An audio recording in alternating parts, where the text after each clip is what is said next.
చింత చిగురుని నిల్వ ఉంచుకునే పద్ధతి.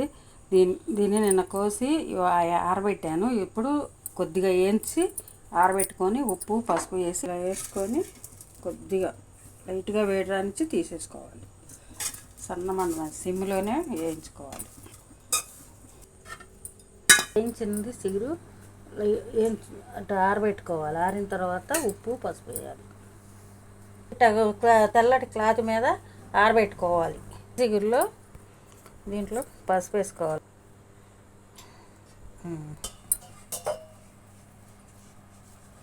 కలుపుకొని కానీ ఒక సీసాలో కానీ పెట్టుకుంటే సంవత్సరం ఉంటుంది. దీనిలో పెట్టుకోవచ్చు. జిప్ కవర్లలో కూడా పెట్టుకొని ఫ్రిడ్జ్లో పెట్టుకుంటే సంవత్సరం పొడుగు ఉంటుంది.